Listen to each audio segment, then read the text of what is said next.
Eh, buruan dengerin Santai, kuy. Podcast Goy by Public Relation KMK Algons.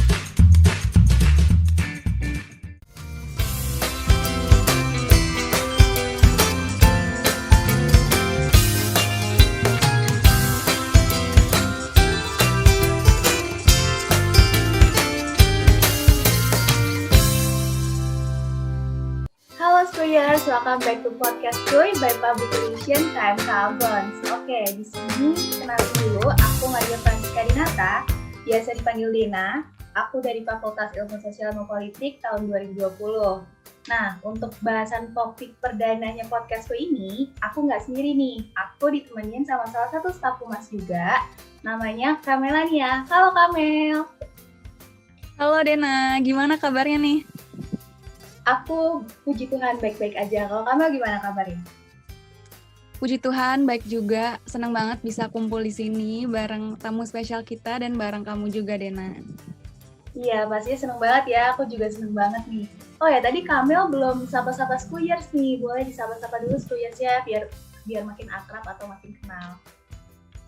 Oke, halo Squares semua. Kenalin, nama lengkap aku Melania Neswari. Bisa dipanggil Melani, panggil Mel juga boleh. Aku dari Fakultas Farmasi Angkatan 2019. Di sini aku dan Dena akan nemenin kalian selama podcast perdana ini. Oh ya, dan tadi kan kita panggil Squares ya. Squares itu apaan sih, Den? Nah, iya benar. Tadi kita udah sebut-sebut Squares. Squares itu panggilan akrab buat para pendengar PNG khusus di podcast ini, Podcast Goy. Dan FYI aja, Squares ini buatan kadif kita, itu Mas Audrey. Gitu, Kak. Keren banget ya Audrey, kreatif banget buat podcast kita ini. Iya, bener banget. Di podcast perdana ini tuh kita sebenarnya mau bahas apa sih? Di podcast kali ini kita mau bahas topik yang relate banget sama remaja Katolik di Indonesia. Nggak cuma di Indonesia, kayaknya di seluruh dunia juga relate deh sama topik ini. Iya, bener banget. Kayaknya di lingkungan terdekat kita aja, kayaknya banyak yang ngerasain ini. Soalnya di lingkungan terdekat aku, ada beberapa yang memang ngerasain topik ini gitu. Dan di lingkungan kampus pun juga kayaknya banyak nih yang ngerasain topik ini. Langsung aja dikasih tahu ke Squares, apa sih bahasan topik kita kali ini? Udah pada penasaran semua kan Squares? Kalau udah baca posternya nih, kalian pasti harus udah tahu. Nah, untuk topik di podcast perdana kita ini yaitu LDR. Apa sih LDR? Orang-orang pasti taunya long distance relationship. Tapi di sini kita nggak bahas itu. LDR adalah love different religion. Nah, dari denger topiknya aja tuh udah semangat banget kan buat dengerin podcast kita. Iya benar, aku juga udah nggak sabar. Jadi LDR itu love different religion ya. Tadi aku kira juga long distance relationship, tapi ini ternyata lebih jauh ya dari jarak dan waktu gitu. Nah, bener banget. Iya kan. Dan kita tuh kedatangan 2 tamu spesial. Langsung aja di Kamel. Siapa sih tamu-tamu spesial kita? Nah, tamu spesial kita yang pertama ini punya platform nih di Instagram, namanya Cafe Pastor. Yang follow pasti tahu banget nih Romo siapa. Kita langsung sambut aja ya, Romo Theo. Halo. Boleh kenalan namanya, tempat tanggal lahir, dan nomor telepon? Waduh. Halo semuanya, Squares. Iya. Kenalin, saya Romo Theo. Lengkapnya Robertus Theo Elnurspati. Dipanggil Romo Theo atau dipanggil Mote gitu ya. Halo Mote gitu kan. Nah. Ya, halo Mote. Oke, mantap. Halo Amel. Halo. Saya lahirnya ya. Lahirnya itu deket ini. Saya mau ulang tahun nih, 13 Mei deh. Ulang tahunnya. Wah. Waduh, pas banget ya. Pas banget ini ya. 13 Mei. Nomor telepon, waduh, masa nomor telepon juga? Ya. Jangan deh. Nanti banyak yang mau ngechat Romo nih. Waduh, gak apa-apa biar chatnya gak sepi. Oke, Romo, gimana kabarnya Romo sekarang? Puji Tuhan baik sampai sekarang ya. Banyak kegiatan nih, tapi tetap semangat ya. Jaga kesehatan, jaga imun, selalu ceria, itu kuncinya. Iya, bener banget lagi COVID gini kan harus selalu sehat ya. Nah Romo, tadi kan aku udah sebut-sebut nih tentang Cafe Pastor. Boleh nih Wah, Romo diceritain dikit tentang Cafe Pastor tuh apa? Kegiatannya apa aja nih di Cafe Pastor ini? katanya ya Cafe Pastor itu kan YouTube ya, YouTube dan Instagram. Ya, kami dulu para Romo sebenarnya pengen membuat sesuatu yang bisa diakses dengan mudah oleh orang-orang muda begitu. Nah, akhirnya terpikir apa ya nama platformnya untuk YouTube dan IG yang untuk anak muda itu. Terus kami kepikiran wah anak muda ini kan sukanya nongkrong nih. Nongkrong di kafe. Nah, isinya kadang yang ngibain orang gitu. Apalagi ngobrolin perasaan gitu kan. Ada jamming-jammingnya gitu, jamming main musik dan lain sebagainya. Kami kepikiran wah kayak cocok nih. Tapi kafenya harus khusus nih. Kafe apa? Cafe Pastor. Nah, sehingga orang-orang muda itu bisa nongkrong di situ gitu. Kalau punya pertanyaan iman yang bingung atau sedang hatinya gundah gulana, bisa ikut nongkrong bersama kami. Ya. Nongkrongnya kapan? Nongkrongnya itu virtual, setiap hari jam 10 malam. Jadi setiap hari jam 10 malam, ya, every day. Romonya streaming. banyak waktu ya. Ya, setiap malam di Instagram dan YouTube. Jadi jam 10 malam sampai jam 11 biasanya. Kita buka doa dulu, lalu kita baru nongkrong. Tanya soal iman atau cerita soal kehidupan, ya di situ kita bisa ngobrolin bersama gitu. Gitu sih kira-kira. Selain itu ya buat konten begitu, ngevlog kemana gitu, ke gereja, review gereja atau kesehariannya Romo-Romo gitu. Kan saya di seminari menengah Garum.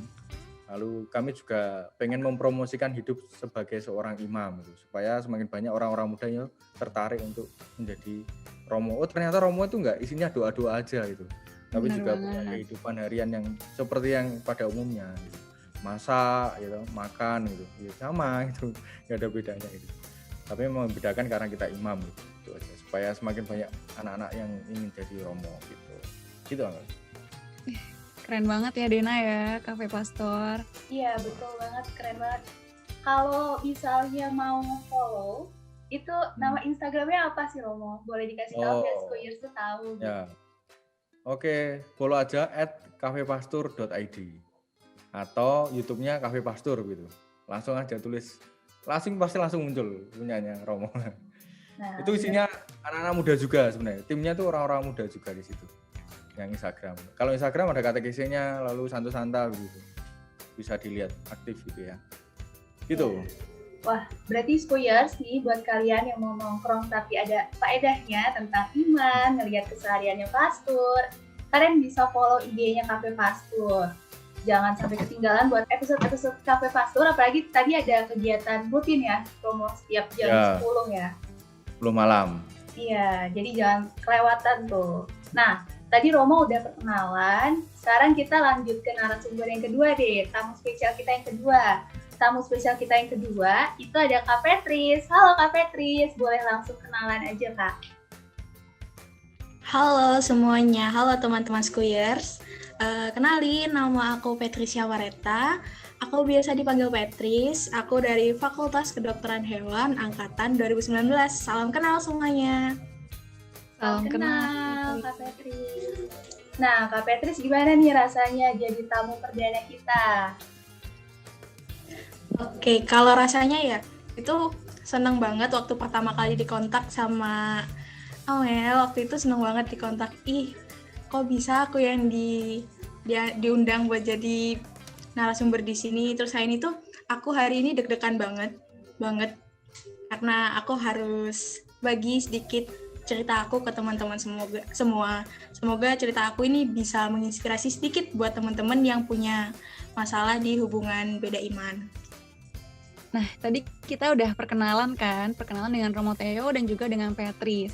Nah, kita langsung aja masuk ke segmen selanjutnya. Kita akan mendengarkan cerita dari Petris. Nah, jadi Petris ini di sini dulu pernah menjalin hubungan dengan doinya yang berbeda agama. Nah, biar enak mungkin kita kasih nama samaran aja ya Petris ya. Buat doi kamu nih gimana? Boleh. Kayaknya seru tuh deh pakai nama samaran. Enaknya dikasih siapa nih? Mr. X aja kali ya. Kita kasih samarannya Mr. X gimana? Oke, boleh tuh pakai nama Mr. X. Oke.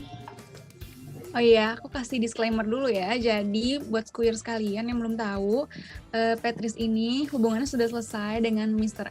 X. Nah, jadi kita nggak ada hard feeling ya di sini dengan Mr. X. Oke, kita langsung aja mulai ke yang pertamanya. Aku mau tanya, kan Patrice pasti ada perkenalan dulu kan dengan Mr. X. Nah, boleh nggak diceritain gimana awalnya kamu bisa ketemu dengan Mr. X?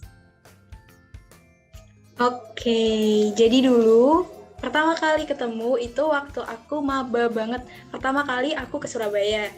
Jadi waktu itu aku kan main sama teman aku. Nah, teman aku ini bawa si Mr. X ini. Nah, akhirnya aku kenal juga nih sama si Mr. X ini. Nah, karena aku sering main sama teman aku ini dan teman aku ini pasti ngebawa si Mr. X, akhirnya kita berdua nih sering ketemu gitu, akhirnya setelah intens gitu jadinya. Itu Lama-lama deket ya karena sering main gitu kan. iya, ibaratnya kayak cinlok gitu. Oke.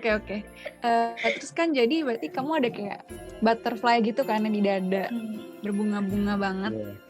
Nah, kenapa nih kamu memutuskan buat lanjut hubungan sama dia nih?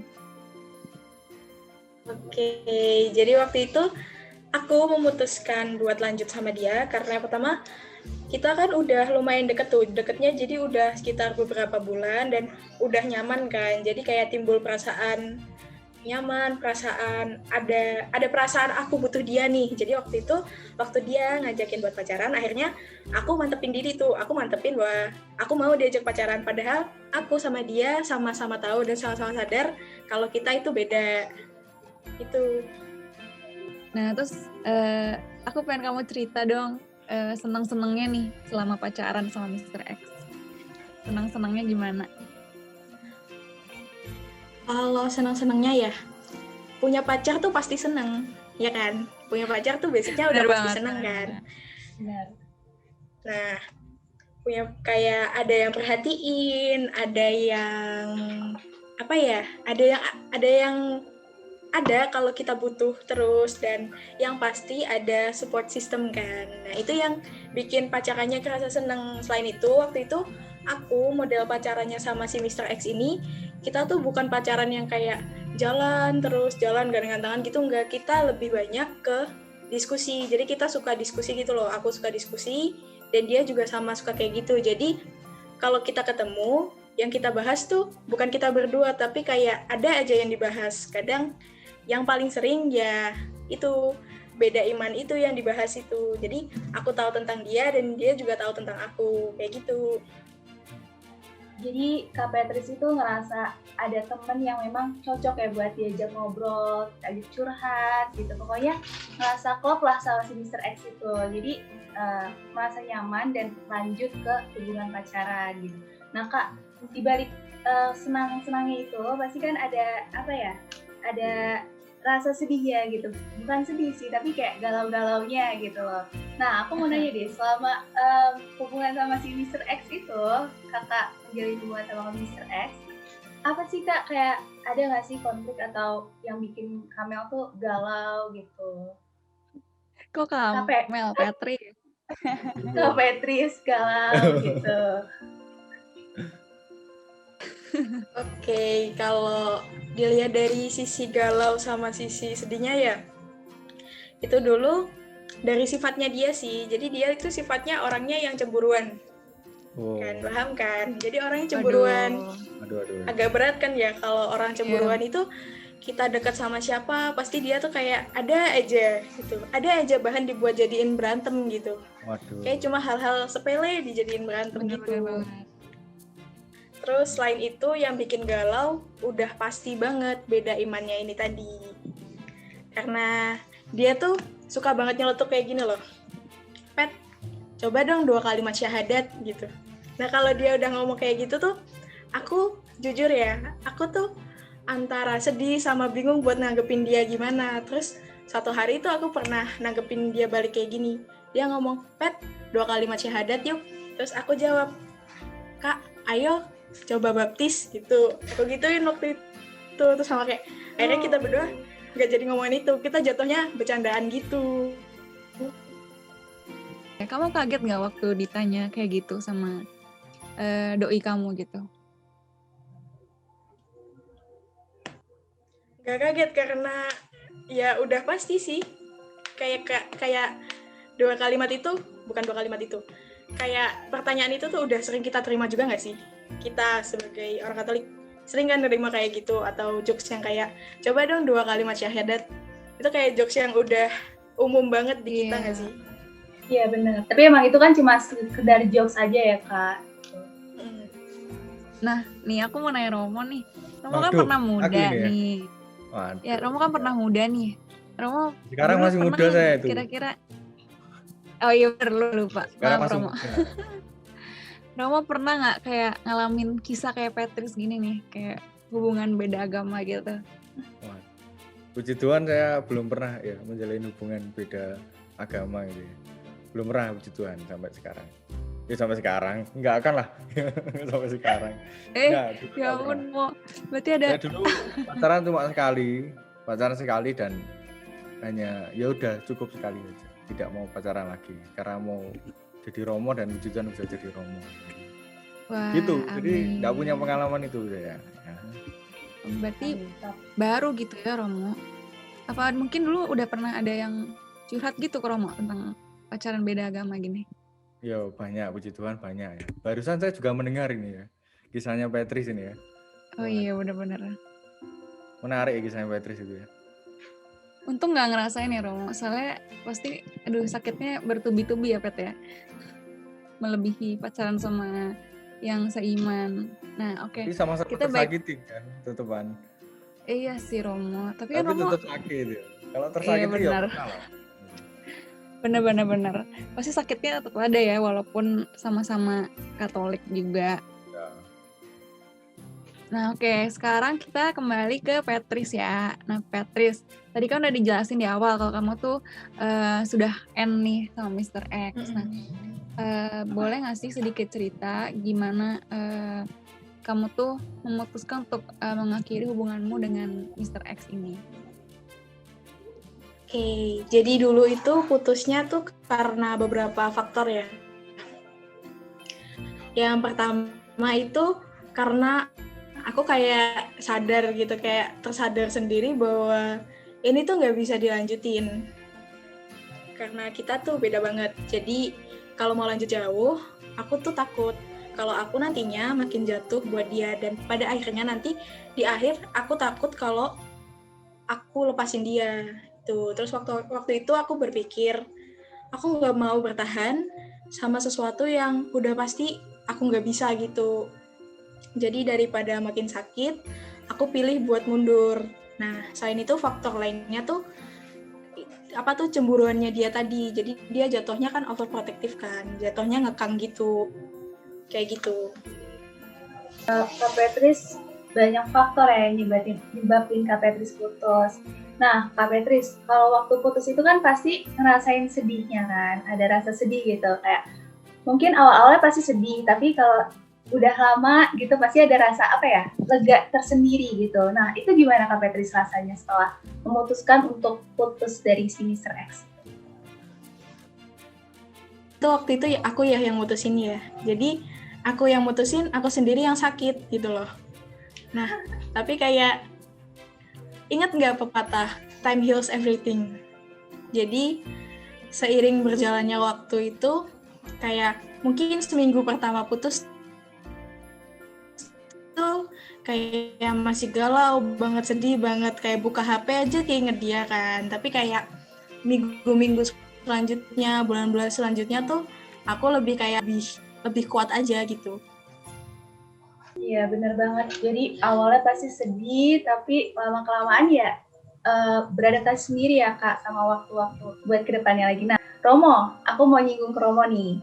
Gimana nih, Romo kan tadi udah dengar kisah awalnya Kak Patrice dari awal, Kak Patrice kenalan, terus akhirnya Kak Patrice mutusin buat pacaran, terus dengar sedih senangnya, terus Romo juga dengar akhirnya mereka memutuskan untuk mengakhiri hubungan. Nah, kalau dari Romo sendiri gimana sih? Romo tuh ngelihat remaja Katolik yang pacaran beda agama, apakah dari Romo sendiri itu Romo setuju ada yang pacaran beda agama, atau Romo nggak setuju, atau Romo tuh di tengah-tengah gitu, setuju enggak juga enggak gitu. Itu gimana menurut kamu? Waduh, ini sudah langsung dikasih pilihan begitu ya. Sudah harus Iya. memilih ya. Waduh. Padahal kadang memilih itu berat ya. Betul. Oke, saya pertama mendengar kisah Petris ini menarik ya kisahnya itu ya. Di pacarannya bukan pacaran yang ya ala-ala gitu, maksud saya pacaran yang gandengan, tapi pacaran yang dewasa sebenarnya. Karena dia pacarannya lebih banyak ngobrol, diskusi gitu. Nah, soal iman, lalu soal ditantang juga gitu. Ada tantangan-tantangannya juga yang dialami si Petris ini. Nah, memang tidak bisa ya mengatakan boleh atau enggak itu ya. Itu nggak bisa, tetapi bahwa paling enggak kita sebagai orang Katolik ini ya, pertama-tama yang harus diusahakan adalah berusaha mencari yang seiman ya. Berusaha mencari yang seiman ya. Itu yang pertama-tama harus dicari. Nah, maka bagaimana kemudian lalu nanti ketemu yang tidak seiman? Ya sudah, cinta itu gimana? Cinta itu sudah tidak melihat lagi agama ya. Cinta itu kan hati kan. Dan kalau memang itu jodohnya mungkin dari Tuhan, ya sudah gitu. Ya dijalani itu, diproses. Nah, kalau memang beda agama, saya kira juga kita harus mempersiapkan lebih jauh artinya. Kalau beda agama ya. Karena terkait dengan perkawinan nanti nikahnya bagaimana, begitu juga harus dipikirkan. Karena pertama-tama pacaran itu tujuannya apa sih sebenarnya? Apa hanya untuk seneng-seneng saja, pacaran ala-ala? Enggak kan? Tujuan perkawinan adalah, tujuan pacaran itu kan menuju kepada perkawinan. Nah, maka sebenarnya pacaran itu masa persiapan sebelum perkawinan. Maka wajar kalau pas pacaran tuh tanya, nanti kalau kita nikah gimana gitu aja. Kalau nanti kita nikah kapan dan di mana itu hal yang lumrah itu. Karena itu memang proses persiapan kita sebelum ke perkawinan.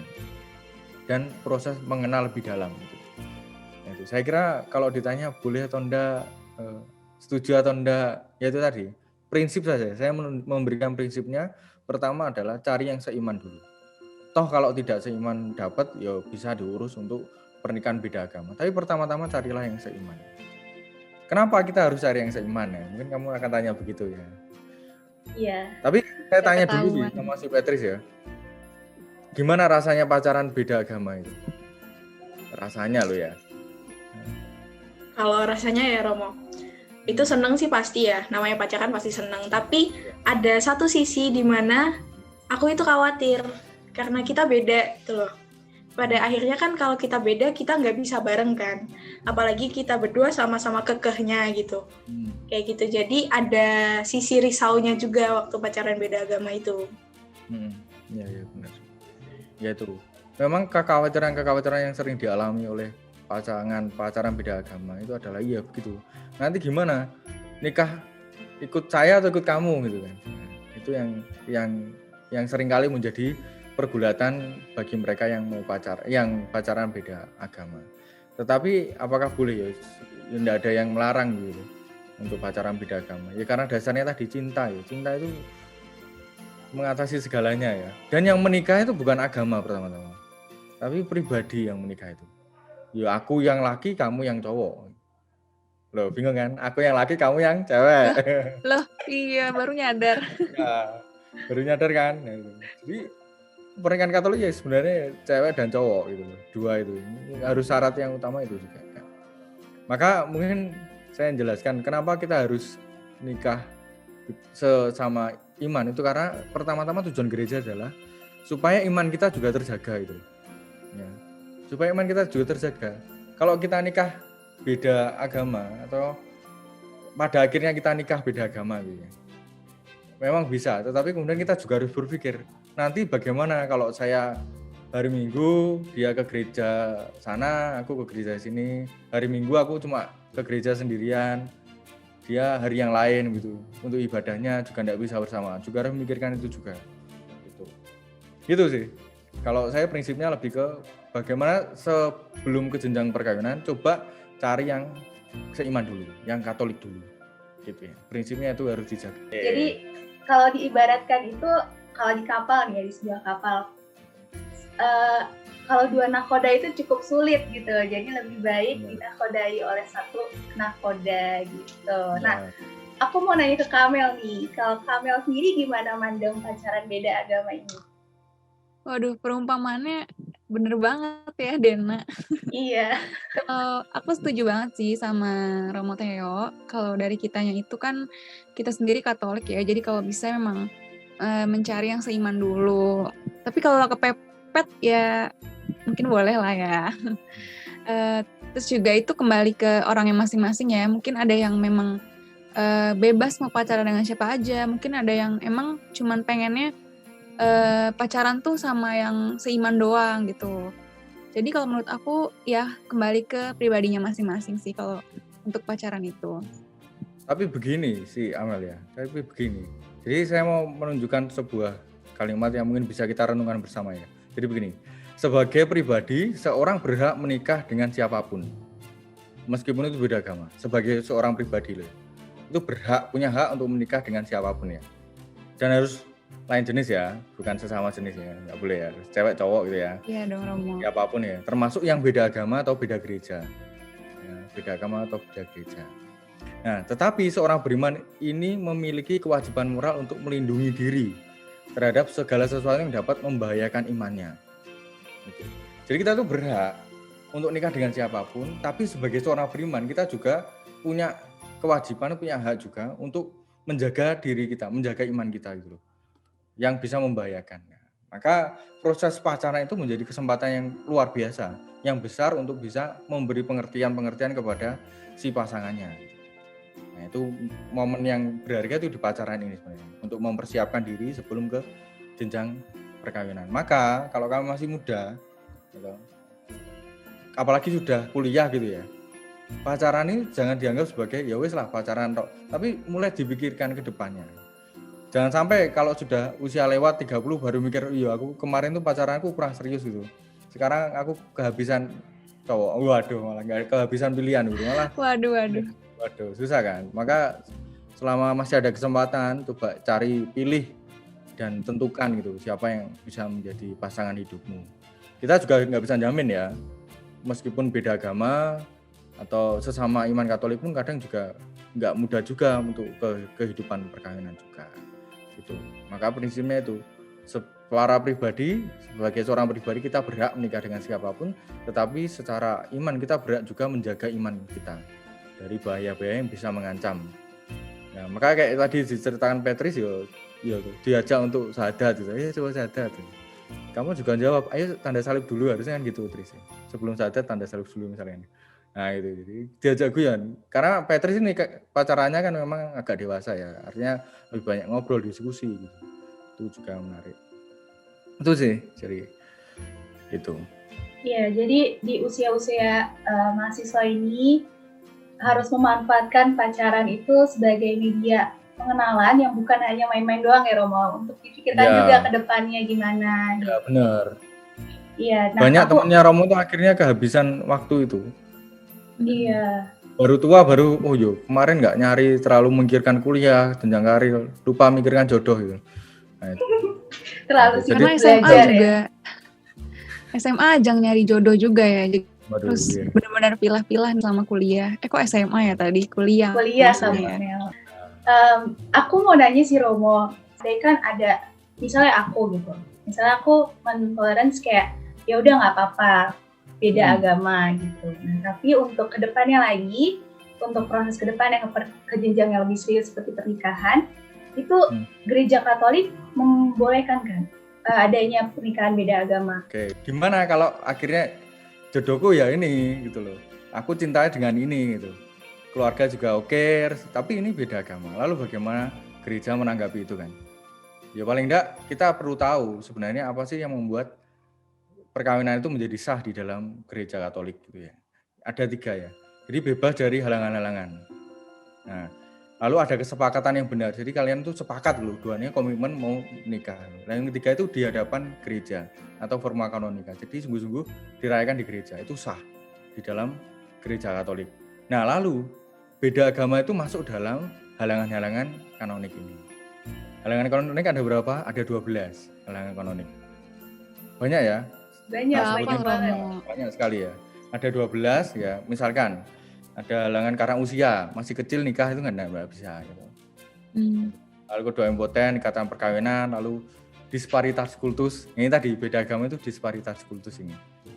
Lalu tabisan, jadi tabisan nikah ya nggak bisa gitu kan. Halangannya banyak, ada 12 ya paling enggak. Yang itu tadi beberapa yang saya sebutkan ya. Nah, beda agama itu masuk dalam halangan yang keempat. Salah satu halangan yang beda agama. Lalu bagaimana itu ditanggapi itu kalau beda agama atau disparitas kultus? Bisa kita menikah, maka dari 12 itu hanya satu ini yang bisa dapat dispensasi namanya. Nah, jadi bisa halangan itu bisa dibebaskan gitu loh. Halangan ini dapat dispensasi khusus halangan beda agama. Nah, beda agama itu maksudnya gimana? Beda agama itu Katolik dengan bukan non-Katolik, tapi non-Katolik dengan non-Baptis. Ya. Katolik dengan non-Baptis, beda agama itu. Ya. Lalu ada namanya beda gereja. Beda gereja itu sama-sama dibaptis, tapi gerejanya beda. Nah, saya dengan misalnya Kristen ya, saya dengan Kristen itu bisa masuk beda gereja atau beda agama. Kalau Kristen yang baptisnya diakui, dia baptisnya dalam nama Bapa, Putra, dan Kudus, itu namanya beda gereja. Nah itu tidak butuh dispensasi, tapi butuh izin. Hanya butuh izin. Nah kalau beda agama ini, non-baptis artinya meskipun dia Kristen, tapi baptisnya tidak diakui oleh gereja Katolik. Maksudnya, misalnya aku membaptis kamu dalam nama Yesus, nah itu tidak diakui oleh gereja Katolik. Nah, karena gereja Katolik membaptis Bapa, Putra, dan Roh Kudus. Gitu. Nah itu di luar itu beda gereja. Jadi Katolik dengan non-baptis itu yang beda agama. Lalu karena ini dispensasi, yang namanya dispensasi itu, kalau kalian kan pernah dapat dispensasi, maka ada syarat-syarat yang harus dipenuhi, ya kan, supaya bisa mendapat dispensasi. Satu, ada 3 syarat ya. Dan yang paling berat itu yang saya kira yang pertama ya, 2, ketiga itu. Kenapa harus dispensasi supaya apa? Supaya tadi yang Romo katakan. Supaya iman kita sebagai orang Katolik itu tetap terjaga. Ya, maka diberi dispensasi. Satu adalah berjanji secara jujur akan berbuat segala sesuatu dengan sekuat tenaga agar semua anaknya dibaptis dan dididik dalam gereja Katolik. Jadi salah satu syarat kalau mau nikah beda agama adalah mendidik anaknya dalam iman Katolik, ya kan. Lalu kedua, pihak non Katolik, gitu, non baptis tadi diberitahu mengenai janji-janji pihak Katolik. Jadi harus ikut ke pihak Katolik, tahu gitu paling tidak. Maka biasanya yang beda agama pun dia akan ikut ke KPP itu, kursus perjalanan perkawinan, dan harus ikut ya. Sehingga tahu dan sadar akan janji dan kewajiban pasangannya yang Katolik. Gitu. Kan bisa aja toh kalau di Katolik kan tidak boleh cerai, tidak ada perceraian. Tapi di agama lain ada perceraian. Nah kan tidak sama. Nah maka yang non Katolik itu harus diberitahu dulu tentang syarat dan harus tahu dan sadar akan janji itu. Maka tidak boleh meninggalkan yang pasangannya ini. Pihak Katolik dan non Katolik hendaknya diajar mengenai tujuan dan ciri-ciri hakiki perkawinan yang tidak boleh tidak boleh mereka kecualikan. Gitu. Jadi paling tidak ada 3 ini. Yang 2 ini belajar ya soal pemahaman, tapi yang pertama ini mendidik anaknya dalam iman Katolik. Itu namanya perkawinan beda agama, disparitas kultus. Konsekuensinya ada itu. Gitu. Wah, saya kira lumayan itu. ya. Lumayan. Berarti harus dipikirkan baik-baik ya kalau mau pacaran beda agama. Karena kan pasti setiap pacaran berujung ke pernikahan. Jadi konsekuensinya itu banyak banget. Apalagi di gereja Katolik yang mungkin berbeda banget ya pemahamannya dengan agama-agama yang lain. Benar. Nah, aku mau tanya lagi nih ke Petris. Tadi kan kita udah membahas tentang hubungan kamu dengan si Mr. X dan juga perasaan kamu. Nah, pastinya ada kan respon-respon dari keluarga dan juga teman-teman kamu. Aku pengen dengar nih respon-respon keluarga dan teman-teman kamu itu gimana mengenai hubungan kamu ini dengan Mr. X. Oke, sejujurnya ya, kalau keluarga belum sampai dengar karena aku pribadi takut sama mama papa. Kalau mama papa tahu aku pacaran beda agama, karena mama papa kan orangnya agak strict gitu kan. Nah, terus kalau respon teman-teman aku itu variatif gitu. Banyak banget respon yang positif, membangun, bahkan ada yang nyinyir juga kan. Mungkin dari respon yang pertama ya, itu ada respon yang agak menyayangkan gitu. Bilangnya kayak, ih Petrus kenapa sama yang beda sih? Kenapa mau sama sesuatu yang nggak pasti coba? Nah, itu respon pertama kan. Terus respon keduanya tuh bercanda gitu. Ada respon-respon yang bercanda kayak, bisa lah Pet, diajak ke Katolik Pet gitu. Itu juga kan. Terus ada lagi yang nyinyir nih. Yang nyinyir tuh menurut aku agak nusuk ya waktu itu ngomongnya kayak gini. Kalau emang dia nantinya ikut kamu, inget nih, dia aja tuh waktu itu bisa ninggalin Tuhan buat cinta. Jadi jangan kaget kalau suatu saat kamu ditinggalin ke orang lain karena cinta juga Pet gitu. Jadi kurang lebih gitu sih responnya teman-teman waktu itu. Ada yang positif, ada yang negatif juga. Tapi karena responnya banyak ya, terus aku juga harus dihadapkan sama respon-respon kayak gitu. Akhirnya aku menyikapinya itu dengan kayak, ya udah nggak apa-apa, itu kan pendapat orang kan. Aku nggak bisa mengatur mindsetnya orang, aku nggak bisa mengatur pendapat mereka juga. Jadi ya udah aku tanggepinnya dengan kepala dingin aja gitu. Oke. Berarti banyak ya respon-responnya. Nah, mungkin karena ini udah selesai kan ya sampai respon ini, aku meminta Petris mungkin bisa kasih pesan-pesan ataupun pembelajaran yang kamu dapatkan dari pengalaman kamu ini.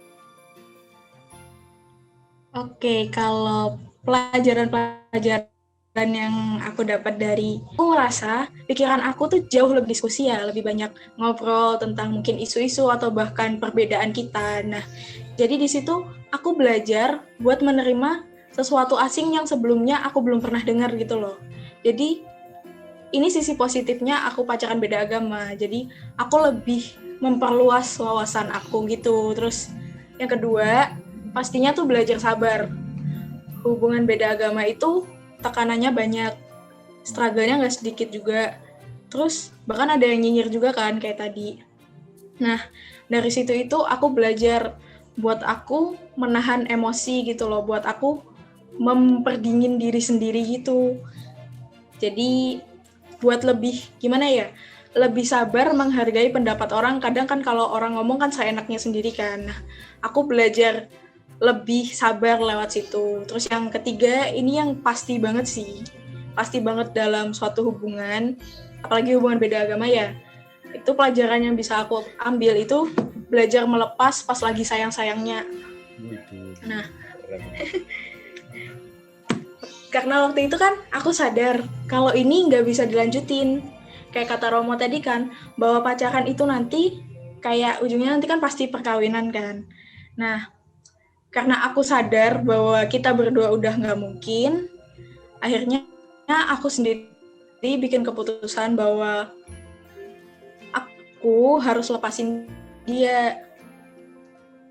Padahal posisinya waktu itu tuh aku masih sayang banget lah sama dia. Tapi kayak aku bilang di awal tadi, time heals everything kan. Jadi seiring berjalannya waktu, lama-lama aku tuh ikhlas juga. Berarti ini emang bukan jalannya, emang bukan jodohnya.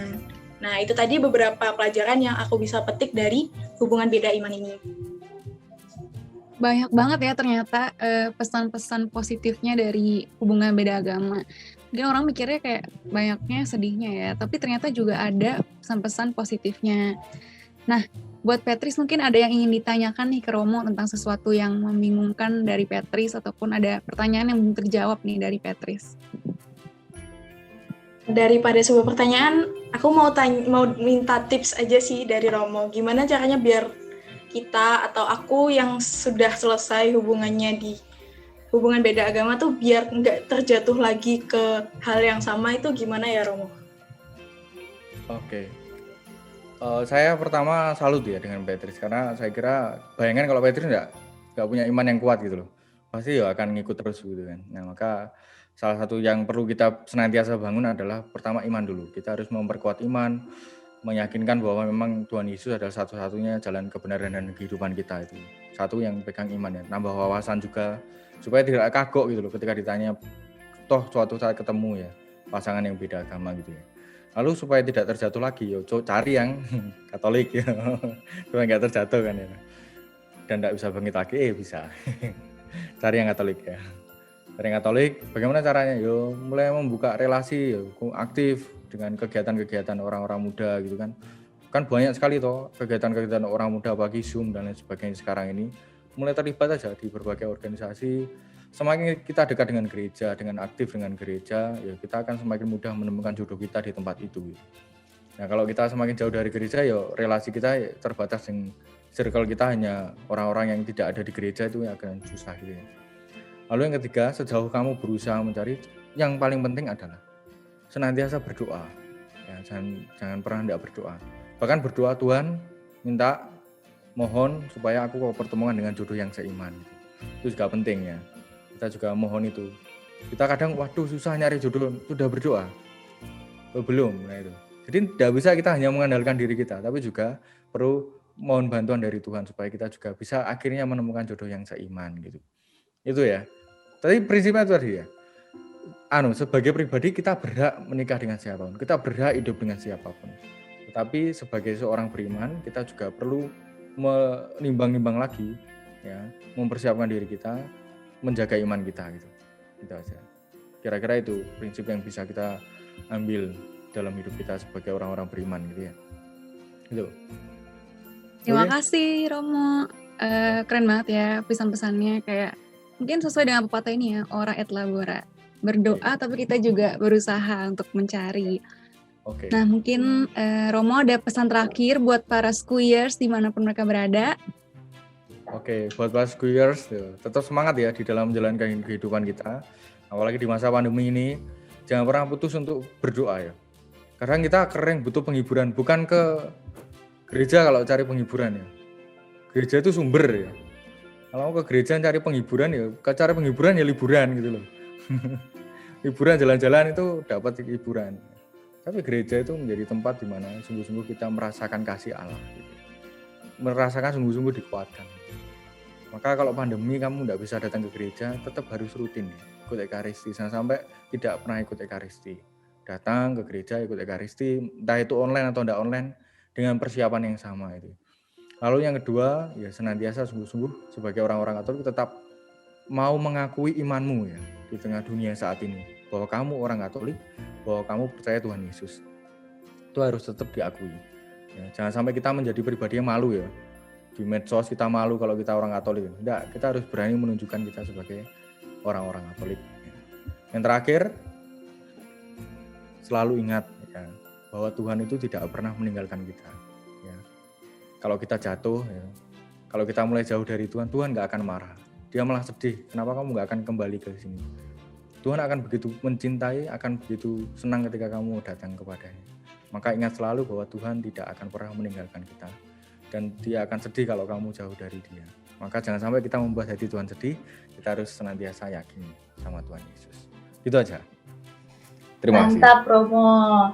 Nah, kita tadi bahasannya udah seru banget ya, Kamel. Dari kisahnya Kak Petris, kita bisa lihat nih bahwa sebenarnya pacaran beda agama ini nggak selalu negatif gitu. Banyak pesan yang bisa pembelajaran yang bisa kita dapat. Nah, Kamel, kita udah di penghujung acara nih. Cukup nggak kerasa ya, cepet ini gitu bisa berakhir. Iya, cepet banget ya, nggak kerasa. Tadi seru banget ngobrol sama Romo sama Petris juga. Oh ya, aku mau disclaimer buat teman-teman skuyers. Jadi kisah Petris ini jangan dijadikan tolak ukur ya, karena pengalaman setiap orang itu berbeda-beda dalam berpacaran. Dan semoga juga dari pengalaman Petris ini kita semua bisa tercerahkan, kita dapat pandangan-pandangan baru, dan juga buat teman-teman yang bimbang-bimbang nih sudah tercerahkan oleh pesan-pesan dari Romo Theo yang sangat bagus banget ini. Harus didengar ya teman-teman ya. Betul banget. Nah, di sini aku mau ngucapin terima kasih banyak buat dua narasumber atau dua tamu spesial kita. Romo Theo, terima kasih. Oke, terima kasih juga. Iya, sama-sama. Dan Kak Petris, terima kasih banyak udah memberi kisah-kisah cerita bersama Mr. X-nya. Oke, makasih juga teman-teman udah mengundang aku. Ya, aku di sini mau ingetin lagi nih buat para skuyers, jangan lupa follow IG-nya cafepastor.id, itu di Instagram. Kalau di YouTube-nya kalian bisa search Cafe Pastor, terus subscribe, like, comment, share. Betul. Aku juga mau ngucapin buat skuyers, makasih udah dengerin bahasan kita dari awal sampai akhir ini. Dan Romo, Kak Petris jangan kapok-kapok buat diundang lagi ke podcast Kuy. Iya, bener banget. Ditunggu aja ya konten kita selanjutnya. Makasih untuk Skuyer semua yang sudah mendengarkan hingga akhir podcast ini. Seperti yang tadi dibilang Dena, jangan lupa stay tune untuk konten selanjutnya. Terima kasih Skuyer semua. Dadah! Thank you, Skuyers. Bye-bye. Ya, makasih, Tuhan memberkati.